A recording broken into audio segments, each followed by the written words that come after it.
Here we go, ladies and gentlemen. Good old Dragon Age. Described as a piece of garbage and the tombstone of BioWare. But wait, it gets better.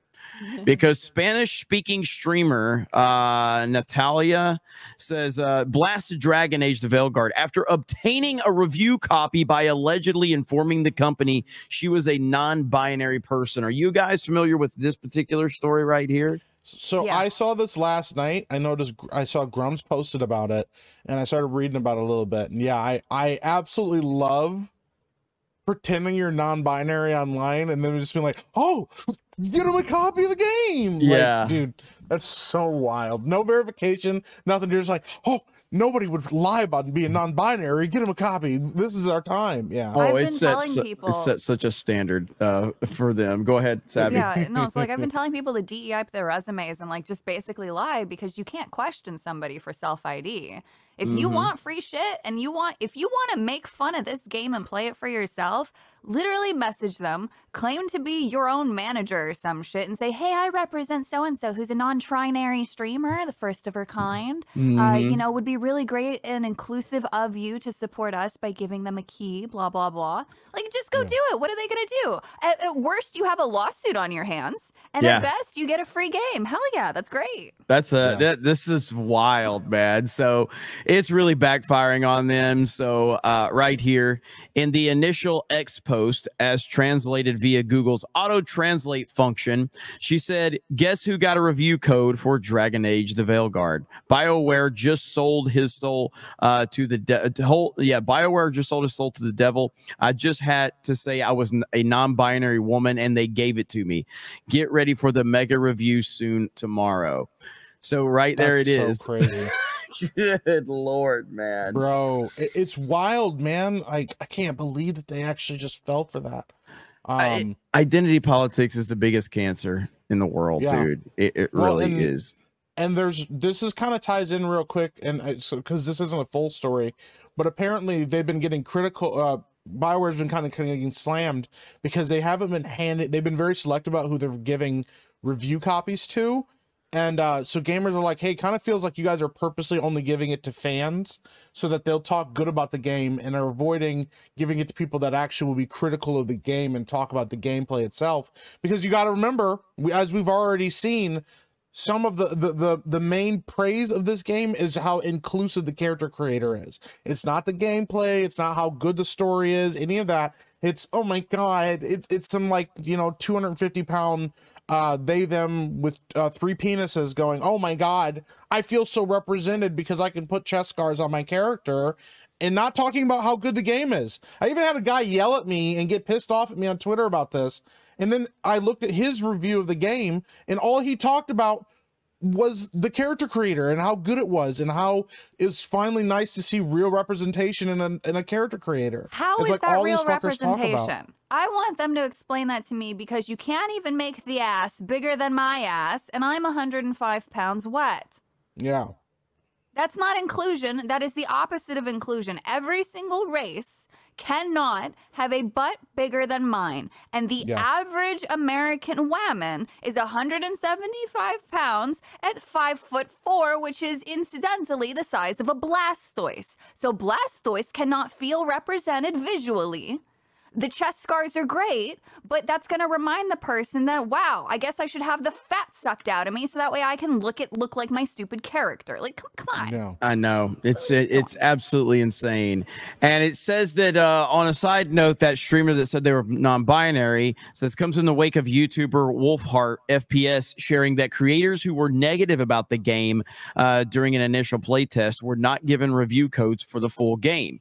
He wrote on X, 3 creators, including myself, were a bit more critical than others with our hands-on time with Dragon Age, the Veilguard. Not a single one of us will be getting a review code with the time actually give opinions before release. Just thought I would throw that out there. And, you know, this is the thing where I don't want review codes of games. I don't give a shit about these things. I don't care. This is why it's better just to roast these games in advance when you start to hear stories, because when you rely on the companies for wanting to give you any review access or anything like that, it's something that they can give and they can take away so easily, and you have to play their game to stay in their good graces, and that's just not a game I'm willing to play with these clowns. I'm just not going to do it. Yeah. Fuck them. You know, just like with Call of Duty. I'm going to get Call of Duty, and I'm going to bitch about Call of Duty because that's what we do with Call of Duty. You know, we just bitch about it. And the people that are watching us can make up their own mind who gives a shit. And that's it. But you can't be tied to like these guys now. And I don't know who these guys are, so I don't want to, you know, just like assume that they're like shills or anything. But like these guys now, in their mind, the next time that there's a game, they're like, well, we probably don't want to be as critical because we want the review copy. That's what's in their mind now. And that's the whole point, that they're trying to train you and condition you to go, you want a review copy. Let's make sure that you don't criticize us next time. Well, there's not going to be a next time in this case, because I swear to God, this might actually tank them with how bad it is. Yeah, that is true. That is true. So what else are you guys hearing about this game, Savvy? What have you heard? I've seen some more images and clips and some of the voice acting and the writing. They just shoehorned modern day language and politics into a fantasy setting where there is no Democrat or Republican, and they just shoehorn all of that in. I retweeted one of them, but it's just embarrassing. Like, these people are creatively bankrupt, and congratulations, you've co-opted yet another series because you couldn't go make your own stuff. And you've ruined it, wasting everybody's time. The studio is going to get shut down, ruining a legacy.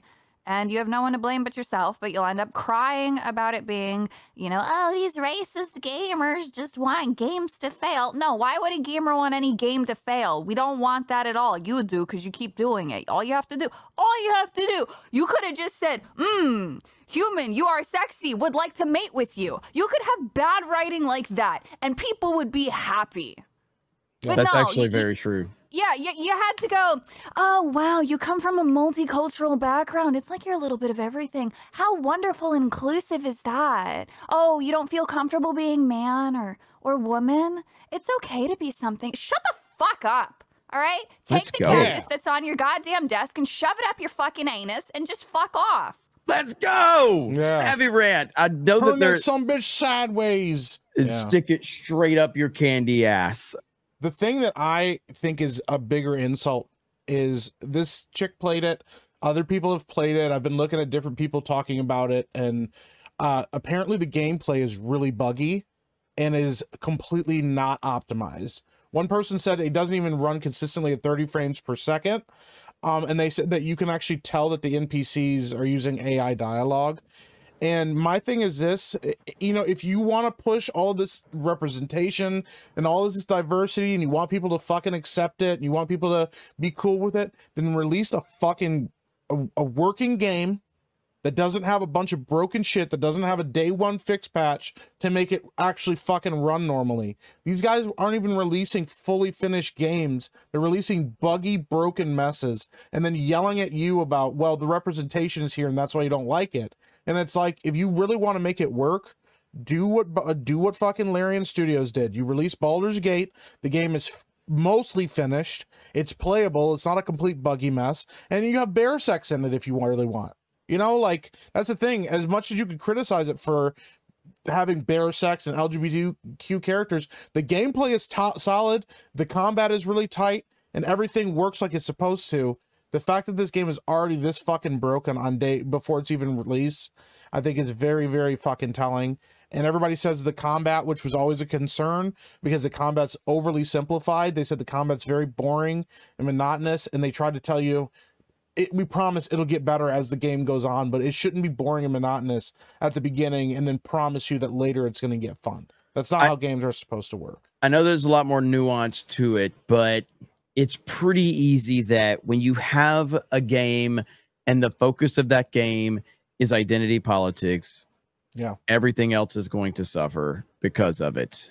And that's just kind of a general rule when that's at the forefront of any project, whether it's a game, whether it's a movie, whether it's a show. If identity politics is one of the central focuses, everything else is going to suffer, or at least a lot of the game or the project is going to suffer when that's at the forefront. Almost always the situation when you see that. Yeah, if they can't even figure out themselves, how are they going to figure out a game? Identity politics and people use them is just a red flag for you can't make good life choices. It's fine if you're bad at making life choices, but don't impose that on everyone else. If a studio is so hyper fixated on that, then they've lost the plot entirely of what creativity is, of what the game industry is, and of what people just want out of life. These are just a bunch of narcissists masquerading around as developers, but they're not. And you can tell because you have to constantly overhire people. All of these studios, when they hire 100 to 1,000 or however many people more than what they initially had, that's not a sign of success. That's not a sign of growth. That is a sign of corporatism, for one, and two, trying to make up where other people are lacking. Yep. 100%. Well said.